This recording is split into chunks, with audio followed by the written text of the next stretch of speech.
지난해 그 송구영신 예배 때 제가 Into the Unknown이라는 그런 제목으로 설교를 했습니다. 기억나실지 모르겠어요.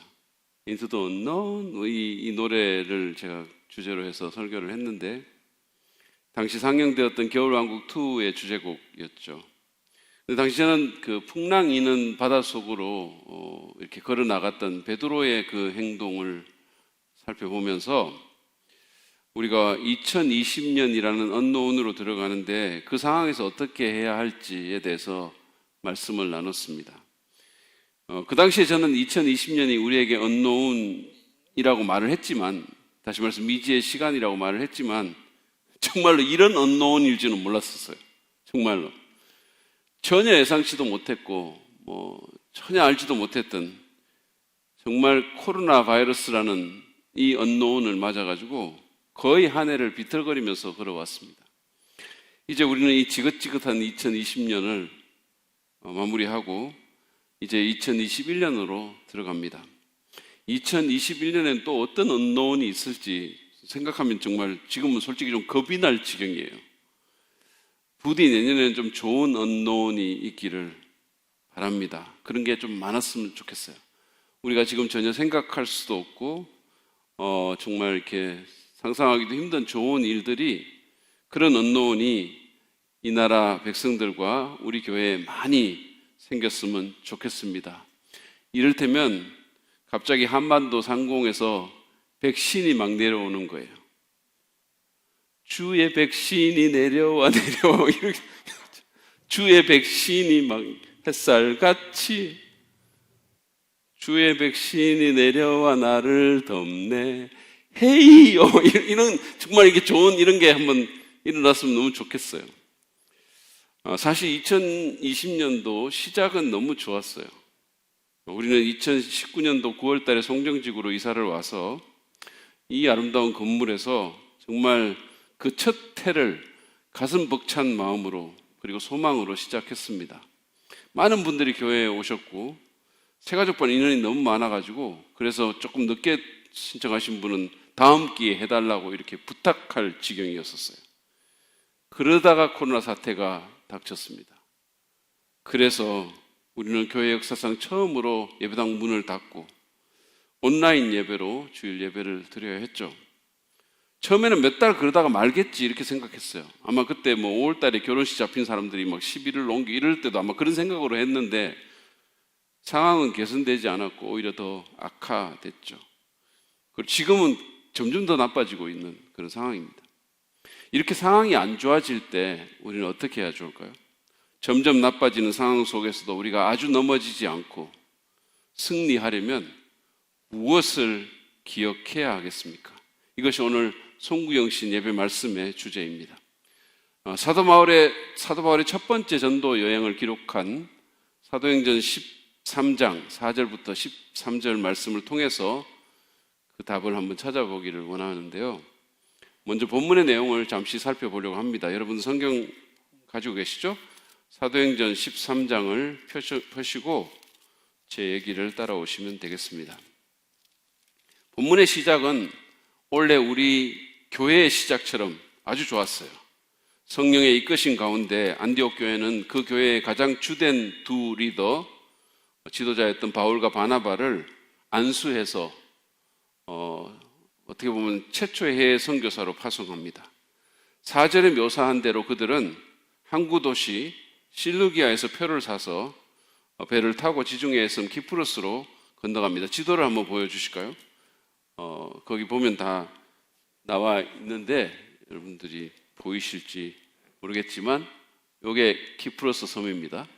자, 5절부터 12절은 이 키프로스 섬에서의 사건을 기록하고 있어요. 여기 보시면 안디옥에서 이렇게 실루기로 와서 이 키프로스 구브로라고 말하는 이곳으로 오는데요. 이 키프로스는 바나바의 고향이기도 합니다. 키프로스는 때때로 마카리아라고도 불렸는데 그 의미는 행복한 섬이라는 뜻이에요. 사진 한번 보여주실까요? 이렇게 아름다운 곳입니다. 기후는 완벽했고 자원도 풍부한 정말 아름다운 오늘날의 하와이 같은 그런 곳입니다. 처음에 그들은 살람이라는 도시에 가서 복음을 전했어요. 다시 지도를 보여주시죠. 여기가 요 부분이 살람이에요. 살람이라는 곳에 가서 복음을 전했는데 이 키프로스 가장 큰 도시입니다. 5절 하반부에 보면 바울과 바나바가 데리고 간 한 젊은 조력자 이름이 나오는데 바로 마가로 알려진 요한입니다. 본문 말씀 보여주시죠.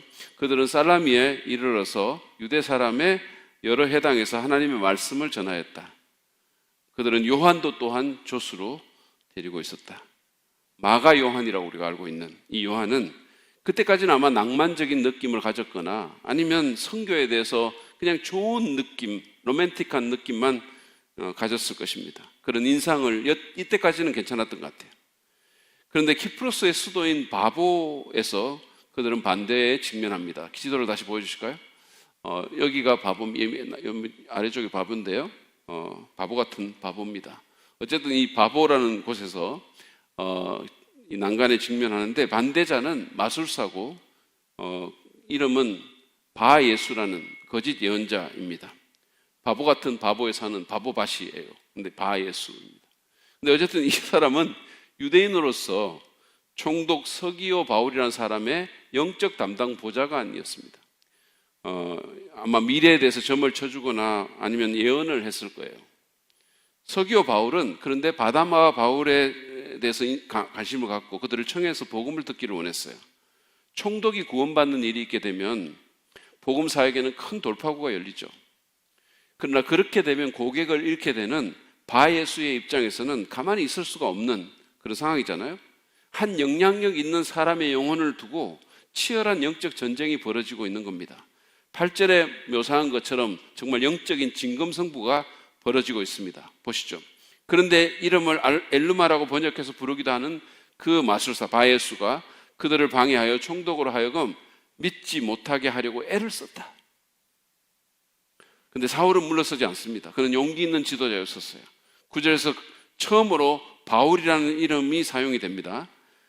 바울은 이 사울의 로마적 표현이에요. 원래는 사울이었는데 이스라엘의 첫 번째 왕의 이름을 따라서 베냐민 지파하고 그런데 그가 이제 선교를 위해서 아마 이방인 선교를 위해서 로마식 이름으로 이 이름을 바꾸죠. 그는 성령으로 충만해서 이 마술사와 맞습니다. 9절부터 11절 말씀 보시죠. 그래서 바울이라고도 하는 사울이 성령으로 충만하여 마술사를 노려보고 말하였다. 너 속임수와 악행으로 가득 찬 악마의 자식아, 모든 정의의 원수야. 너는 주님의 바른 길을 굽게 하는 짓을 그치지 못하겠느냐? 보아라, 이제 주님의 손이 너를 내리칠 것이니 눈이 멀어서 얼마 동안 햇빛을 보지 못할 것이다. 그러자 곧 안개와 어둠이 그를 내리덮어서 그는 앞을 더듬으면서 손을 잡아 자기를 이끌어줄 사람을 찾았다. 바울은 그를 악마의 자식으로 불렀는데 그에게 선포한 대로 이 바예수는 얼마 동안 장님이 되었습니다. 하나님의 능력이 바울을 통해서 극적으로 드라마틱하게 드러난 거죠. 얼마 전까지만 해도 막 길길이 뛰고 막 자기가 최고 잘난 것처럼 막 이렇게 막 미래를 예언하는 이런 사람이 하나님의 능력으로 누구가 붙잡아주지 않으면 걷지도 못하는 이런 사람이 된 것입니다. 총독은 그 엄청난 기적을 보고 주님을 믿었어요. 그런데 그것만이 아닙니다. 12절에 쓴 것처럼 그는 주님의 가르침을 받았고 그리고 그 말씀에 대해서 깊은 감명을 받았습니다. 이런 좋은 일이 있고 총독에 회심한 후에 선교팀은 키프로스를 떠났습니다. 13절 상반절에 기록한 것처럼 그들은 바보를 떠나서 밤빌리아 지역의 버가로 갑니다. 이 지도를 한번 보여주시죠. 여기서 사건이 하나가 일어나는데 바로 요한이 팀을 떠나서 예루살렘으로 돌아간 거예요. 여기 보면 밤빌리라는 곳이 있죠. 자, 여기서 이제 마가 요한이 떠나갑니다. 예루살렘으로 돌아가는 거예요. 13절 하반절 보시죠. 그런데 요한은 그들과 헤어져서 예루살렘으로 돌아갔다. 정확한 이유는 밝히고 있지 않아요. 엄마가 너무 보고 싶었을지도 모릅니다. 아니면 뭐 예루살렘에 어떤 음식이 너무 먹고 싶었을지도 몰라요. 자기가 생각했던 것처럼 성경가 그렇게 로맨틱하지 않은 것을 발견한 거죠. 사도행전 15장 38절을 보면 바울은 요한이 자기들을 버렸다고 말을 하면서 그를 다시 데리고 가지 않으려고 했습니다. 요한은 사역의 어려움 때문에 포기했을 가능성이 많습니다. 자기가 생각했던 선교와 실제 경험한 선교가 너무 달랐던 거죠. 너무 힘들어진 겁니다. 상황이 너무 안 좋게 된 거예요. 이 본문을 통해서 상황이 어려워질 때 우리가 기억해야 될 몇 가지 교훈을 나누기를 원합니다. 첫 번째로 우리는 전쟁으로 부름받았음을 기억해야 합니다. 여러분, 기독교적인 삶과 사역은 전쟁입니다. 우리의 대적 마귀는 만만한 상대가 아닙니다. 바울은 가는 곳마다 악한 영의 저항에 직면했어요. 근데 그것은 우리에게도 마찬가지입니다. 베드로는 베드로전서 5장 8절에서 여러분의 원수 악마가 우는 사자같이 삼킬 자를 찾아 두루 다닙니다라고 경고합니다. 여러분, 사자가 삼킬 자를 찾아서 돌아다니는 모습을 한번 상상해 보십시오. 모골이 송연해지지 않습니까? 그래, 송연하지 않다 뭐 이런 표정입니까? 저는 신학교에서 마당을 배회하는 정체불명의 그런 강아지들을 만날 때가 있는데, 제가 혼자 있고 그런 강아지가 처음 보는 강아지고 몸집이 좀 크면 무서운 생각이 들어요. 근데 그게 사자라면 어떻겠습니까? 마귀가 그렇게 우리 주변을 배회하면서 기회를 노린다는 거예요. 영적으로 우리는 그런 상황에 놓여 있음을 인식해야 합니다. 여러분, 기독교인의 삶은 늘 순풍이 부는 것 같은 그런 삶이 아닙니다. 따뜻하고 쾌적한 거실에서 비발디를 털어놓고 아메리카노를 마시면서 창밖의 아름다운 풍경을 바라보는 낭만의 연속이 아니라는 말씀이에요. 여러분, 전쟁이 낭만적입니까? 전쟁이 쉽습니까? 군대 훈련소만 가보세요. 두들겨 맞고 요거도 먹고 철창 밑에 진창을 기고 공중에서 뛰어내리고 가스실 들어가고 한밤중에 그냥 한겨울에 팬티바람으로 연병장에 집합합니다. 그 모든 것 가운데 제게 가장 아픈 기억으로 남아있는 것은 아껴 먹으려고 마지막까지 남겨두었던 계란찜 남겨두었다가 이제 먹으려고 막 숟가락 들이대는데 동작 그만! 그래가지고 그거 그냥 그대로 쓰레기통에 버린 겁니다. 슬프고 비통한 일이죠. 훈련소가 그렇다면 전쟁은 어떻겠습니까? 기독교인의 삶과 사역은 결코 쉽지 않습니다. 여러분, 사는 것 자체가 쉬운 게 아닌데 기독교인의 삶은 더욱 그렇습니다. 그러므로 우리는 어려움을 예상해야 됩니다. 이상하게 생각해서는 안 됩니다. 이 송구 영신의 때에 마음을 단단히 먹고 자리를 지키고 정말 서서 싸울 준비를 해야 됩니다. 코로나와 상관없이. 코로나가 우리를 더욱 힘들게 하는 건 맞는 거지만, 그러나 원래부터 기독교인의 삶은 그렇게 쉬운 거 아닙니다. 그래서 새해에는 날마다 하나님의 전신갑주로 무장해야 합니다. 말씀 읽고, 우리 유성경 자매하고 같이 방을 쓰는 우리 도서관 사서가 유성경 자매가 들어오고 나서 내가 어떠냐 그러니까 수양의 둘째 날 방 같아요 이렇게 말했어요. 왜냐하면 말씀 읽고 막 기도하고 막 이러니까 우리가 그렇게 전신갑주 입고 무장해야 된다는 말씀이에요. 그래야 상황이 어려워질 때 우리가 버틸 수 있어요. 그래야 한 해를, 이 2021년도를 영적으로 승리할 수가 있는 겁니다. 상황이 좋아져 보세요. 그러면 또 나태함의 적에 무너집니다. 그러므로 전신갑주 입고 무장해야 된다는 거예요. 두 번째로 우리는 포기하지 않기로 굳게 결단해야 합니다. 마가 요한은 상황이 어려워지니까 그만 수건을 던져버렸어요. 그래서 그는 2000년 동안 사람들에게 포기자로 알려지는 불명예를 입었습니다. 뿐만 아니라 바울의 1차 전도 여행에서 벌어졌던 그 하나님의 놀라운 역사들, 그 드라마틱한 삶의 현장을 놓치는 손해를 본 겁니다. 얼마나 안타깝습니까? 상황이 어려워지면 우리는 마가 요한처럼 포기하고 싶은 유혹을 받습니다. 그러나 성경은 포기하지 말라고 권면합니다. 갈라디아서 6장 9절 말씀 보시죠. 우리가 선을 행하되 낙심하지 말지니 포기하지 아니하면 때가 이름에 거두리라. 포기하지 않으면 하나님의 때에 거둘 것이라고 약속합니다. 저는 우리 교회 목회를 하면서 비교적 초기에 사역을 그만둬야 할지를 심각하게 고민한 적이 있었어요. 여러분들은 아마 대부분 잘 몰랐겠지만 개인적으로 굉장히 어려웠었어요. 다행히 하나님의 은혜로 그 고비를 넘겼고, 그래서 지금 생각해 보면 그만두지 않았던 것이 얼마나 감사한지 몰라요. 혹시 속으로 왜 그때 그만두지 않으셨어요? 이런 분은 설마 없으시겠죠? 포기하지 말고 견디십시다. 지난 월요일인가 제 아내가 그래도 우리 교회 이 코로나 상황에서 원래 잘 견뎠다 이렇게 말을 했어요. 견뎌내야 됩니다. 쉬운 일은 없어요. 남자가 살다가 너무 힘이 들면 지갑에 있는 자기 와이프 사진을 꺼내본다고 하죠. 내가 이런 여자와도 살고 있는데 이 세상에 못 견딜 일이 어디 있나? 이렇게 말한다는 거예요. 근데 여자도 살다가 힘이 들면 지갑에 있는 남편 사진을 꺼내본다고 합니다. 내가 이것도 사람 만들었는데 세상에 내가 못할 일이 어디 있나? 아멘입니까? 여러분, 견딥시다. 조금 어려워질 때마다 그만둔다면 우리는 아무것도 이룰 수 없을 거예요. 성경은 울며 씨를 뿌리는 자는 기쁨으로 거둘 것이라고 말했어요.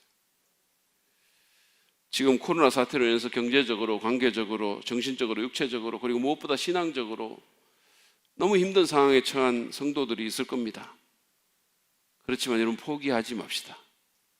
이 또한 지나갑니다. 어려운 일들은 지나가요. 그리고 때가 이르면 인내의 열매를 거둘 수 있게 될 것입니다.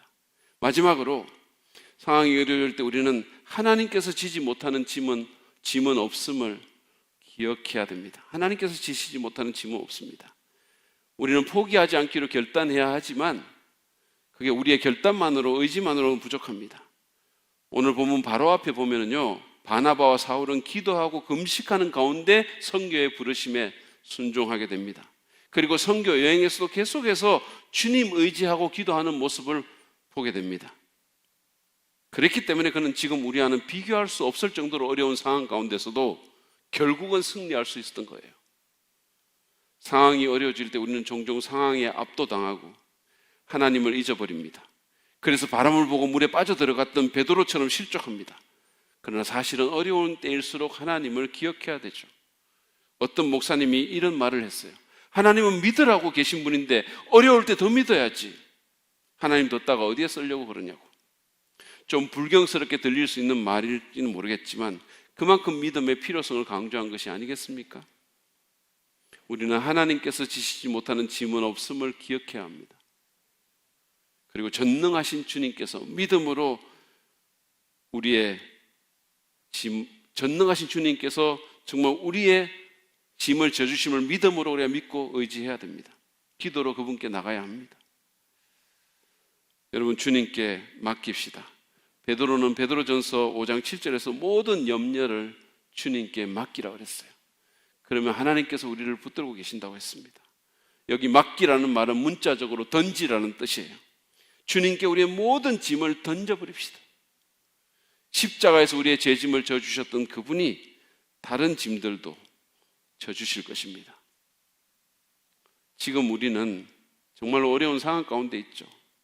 아마 가장 어려운 송구영신의 순간을 보내는 사람도 있을 것입니다.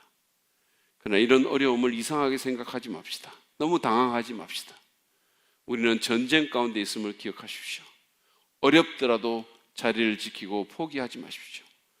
처칠이 2차 대전 때 자기 국민들에게 말했던 것처럼 결코 포기하지 마십시오.